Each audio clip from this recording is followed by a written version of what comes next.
A paz do Senhor Jesus, meus irmãos. São exatamente agora 11 horas e 59 minutos do dia 4 de janeiro do ano de 2025. E o Senhor me chamou a atenção, irmãos, na leitura da palavra, no devocional que a gente tem por obrigação de fazer, né, como cristão, está meditando na palavra. E o Senhor me chamou a atenção em dois versículos que o próprio Senhor Jesus falou. E nesses dois versículos, irmãos, o Senhor, ele coloca ali dois exemplos que são muito importantes para a gente analisar e trazer eles para a nossa vida. Por quê? Porque nós viramos um ano, estamos agora no ano de 2025 e queremos alcançar um patamar de espiritualidade, de conquista de bens, de uma melhoria na nossa vida conjugal, familiar, profissional, tudo isso daí proveniente das nossas buscas pessoais. Mas como cristão, irmãos, a palavra de Deus, ela fala aqui a respeito de dois exemplos que Jesus deixou. Ele falou a respeito de um questionamento que foi feito para ele. E está em Mateus, capítulo 9, versículo 16 e 17, que diz assim a palavra do Senhor. Vou estar lendo aqui a palavra para que os irmãos ouçam os versículos e eu vou dar uma explanação daquilo que o Senhor colocou no meu coração para que haja um entendimento para cada um de nós, que cada um tome posse para si, analise aquilo que for bom e retenha, e o que não for você descarta, tá bom, meus irmãos? Mas é para nosso benefício, para o nosso crescimento espiritual, o nosso crescimento pessoal. A nossa vida, ela precisa de um constante renovo. E o que faz isso acontecer? É nós estarmos na presença de Deus, é o Espírito Santo encontrar lugar em nós para poder operar, para poder nos convencer, para poder nos abrir os olhos, o entendimento, para ver o que está ao nosso redor, para ver de que maneira nós estamos vivendo, para ver de que maneira estamos buscando estar agradando a Deus. E qual é a nossa condição para isso, irmãos? É estar sensível ao Espírito Santo. É estarmos sensível ao Espírito Santo para que Ele, quando nos der os sinais, as dicas, a gente possa entender. A gente não fique desapercebido.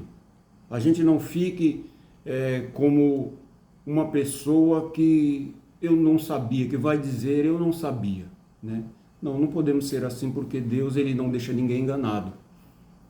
E está escrito que ele não faria coisa alguma sem antes revelar os seus profetas. E eu vou ler aqui esses versículos, irmãos. Diz assim, Mateus capítulo 9, versículos 16 e 17. Além disso, ninguém remendaria uma roupa velha usando pano novo.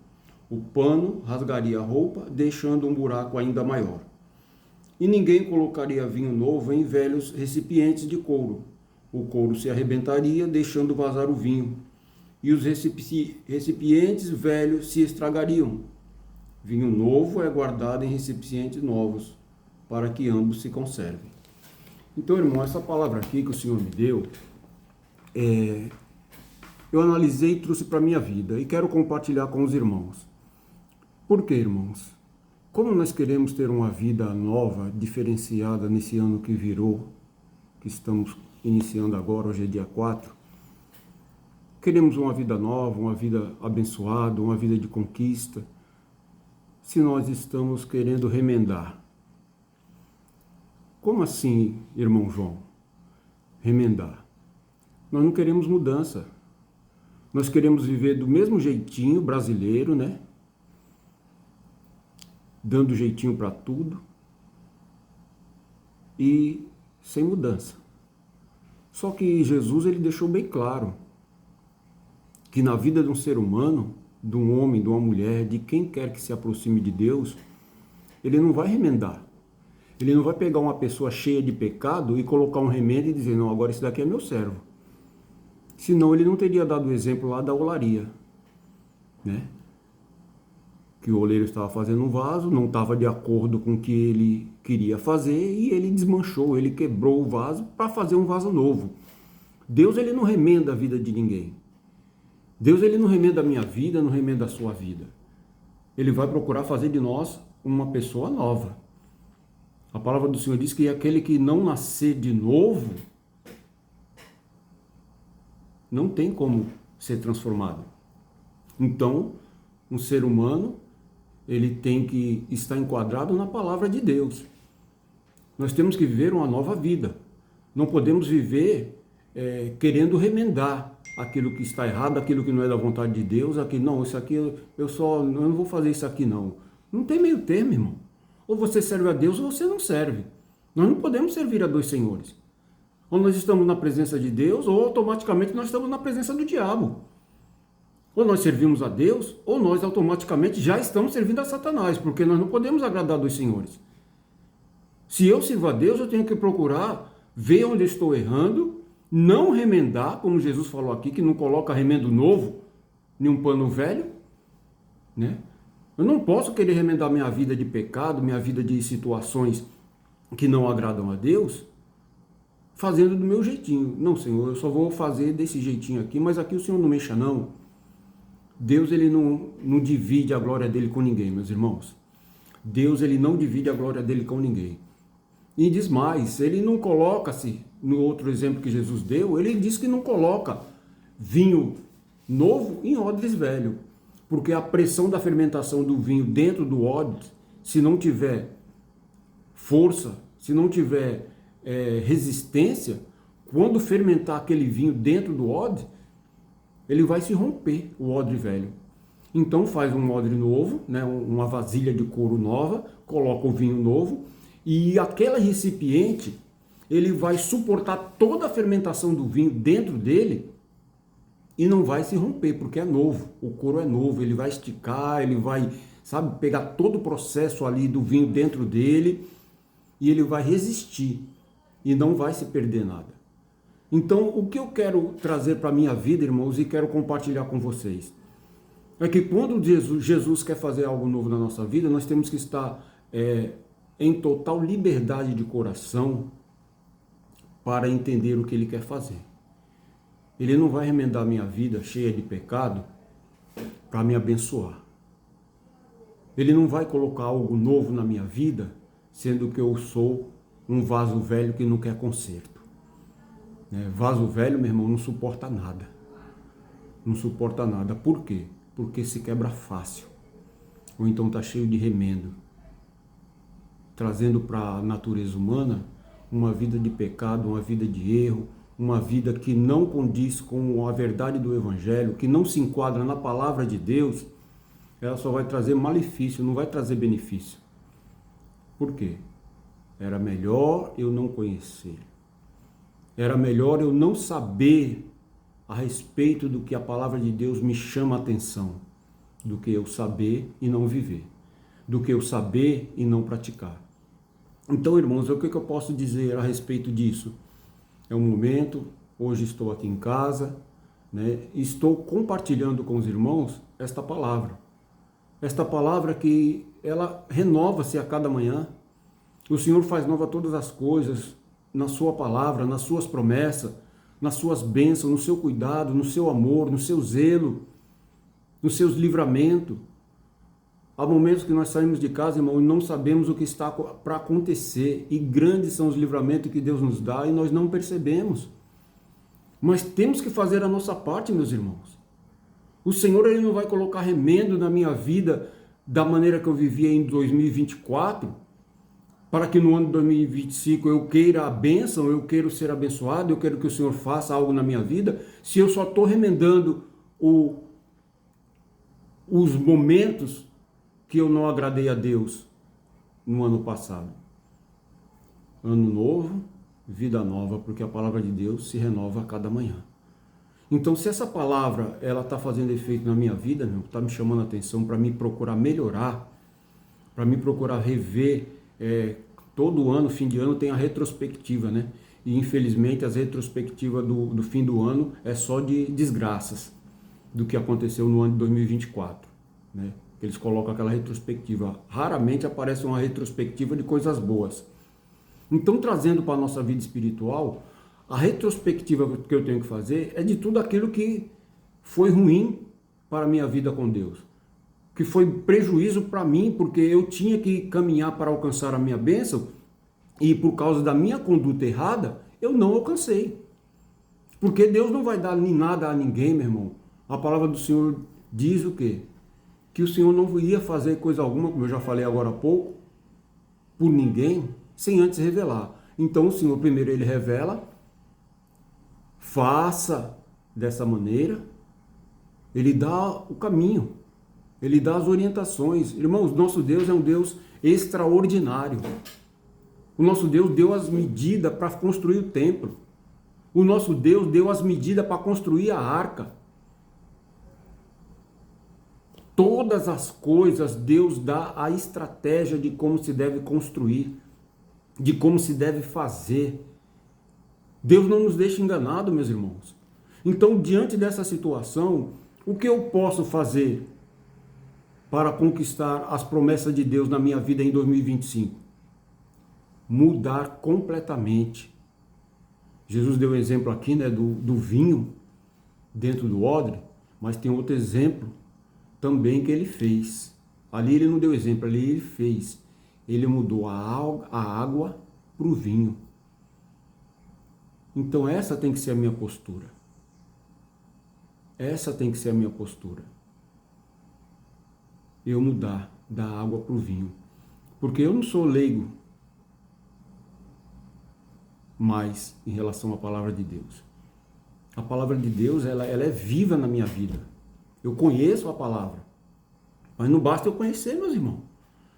Não basta eu conhecer, porque senão se torna muito pior para mim do que se eu não conhecesse. Jesus ele falou assim, olha, os publicanos e as meretrizes entrarão no reino do céu primeiro do que vós, enquanto os filhos do reino ficarão do lado de fora. Por que ele falou isso? Porque aqueles que não conhecem, meus irmãos, quando se converte, eles tomam tanta posse daquilo que é novo para eles, o novo amor, o primeiro amor, que se Jesus voltar naquele exato momento, eles estão salvos. E muitos de nós que somos conhecedores desta palavra, mas não vivemos, não praticamos, só queremos pegar a parte que nos cabe e dispensar aquilo que achamos que não é para nós.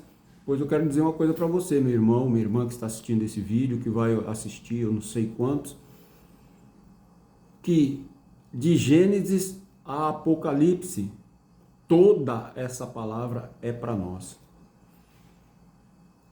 Por que o Senhor está falando isso, irmão João? Eu estou falando isso porque Jesus falou que ele não veio para abolir a lei, que era o Antigo Testamento. Ele veio para cumprir. Falando isso, ele no Novo Testamento. Então, a lei e os profetas, e o Novo e o Antigo Testamento, todos eles são para nós. Não pode se tirar e nem acrescentar. Então, eu tenho que viver. Eu tenho que procurar colocar minha vida em ordem diante do Senhor, para que eu me ache digno de entrar na cidade pelas portas. Porque está escrito que ficaram de fora vários tipos de pessoas. Vários tipos de pessoas. Então, irmãos, cabe a cada um de nós analisar a maneira que estamos vivendo, analisar a palavra de Deus como um todo, como um mapa de um tesouro, tesouro eterno, não pelas coisas deste mundo, porque o mundo jaz no maligno e tudo que há no mundo a gente não leva uma roupa no corpo se ninguém colocar no dia da nossa partida para a eternidade. Mas para onde iremos? Aonde será que vamos abrir os nossos olhos espirituais quando fechar os nossos olhos carnais nesta vida? Quando nós abrir os nossos olhos espirituais para a eternidade, em que lugar nós estaremos? Agora, vamos viver o quê? De migalhas? Da propina que o diabo oferece? Não, irmãos. Tem promessa na palavra de Deus. Se creres, comereis o melhor desta terra. Eu tenho que crer. E para crer, eu tenho que ver acontecer a mudança na minha vida. Eu tomar posse da palavra pela fé e ver acontecer gradativamente conforme eu vou me desvencilhando do que não agrada a Deus. E quando eu faço isso, meu irmão, eu não tenho prejuízo nenhum, não. Porque aqueles que se afastam de quem está na verdade é porque eles vivem na mentira. É porque eles vivem no engano. Se você está firmado na rocha, meu irmão, pode vir o vento que vier, a chuva que vier, e a tua casa permanece firme. Entendeu? Então não se preocupe com aqueles que vão se afastar de você. Porque a luz não tem comunhão com as trevas. Não podemos servir a dois senhores. Não podemos agradar a Deus e a Mamon. Não podemos participar da mesa do Senhor e da mesa dos demônios. Se parece mal aos vossos olhos servir a Deus, então escolha hoje a quem você quer servir. Escolha hoje a quem você quer servir. Mas não se engane, porque tudo que o homem plantar, isso também ele vai colher. Quando eu falo homem, eu falo ser humano, seja homem, seja mulher. Então qual é a condição para mim? É tentar me enganar? Naquele grande dia, o que nós vamos ouvir de Jesus? Senhor, mas eu falei em línguas, mas eu preguei, mas eu louvei, mas eu evangelizei, mas eu conheci a tua palavra. Sabe o que nós vamos ouvir de Jesus, irmãos? Apartai-vos de mim, malditos, porque eu não vos conheço. É isso que nós vamos ouvir se nós não tomarmos posição agora, enquanto ainda há tempo. 2025 chegou. Pela misericórdia de Deus, Deus nos deu mais uma chance. Ele não deu mais um ano de chance não, irmão, porque falta 361 dias ainda para terminar esse ano. E quantos que estão vivos hoje, nesse exato momento que eu estou fazendo essa live aqui, que não estarão vivos no final de 2025? Ou daqui um mês? Ou daqui um minuto? Daqui um segundo? Então, irmãos, a oportunidade está sendo dada. Jesus deu um exemplo. Não se faz um remendo de um pano novo em um tecido velho. E não se coloca vinho novo em odres velho. Porque a destruição é maior. Então não queira dar um jeitinho na sua vida espiritual. Você que é conhecedor da palavra. E você que não é, também preste atenção nessas palavras. O Senhor está te dando uma oportunidade de mudança de vida. Para que você tenha vida e vida em abundância. Usufruindo pelos dias, anos, meses, eu não sei quanto tempo de vida que o Senhor tem para nós, nesta terra. E por fim, a vida eterna, a salvação, que é o bem maior que nós temos. Então, irmãos, deixa essa palavra para aqueles que vão ouvir, que vão ver, mas analise tudo e retenha o que é bom. Tome posse, se essa palavra foi de encontro ao teu coração, porque ao meu veio. Ao meu veio e eu vou refletir no que eu preciso melhorar. E vou me esforçar para isso, porque se eu me esforçar, o Senhor me ajuda. Ele é tão bom que só basta um esforço meu para Ele me ajudar a chegar onde quer que Ele queira que eu esteja. A paz do Senhor Jesus esteja com todos. Um bom final de semana. Deus os abençoe em nome de Jesus Cristo.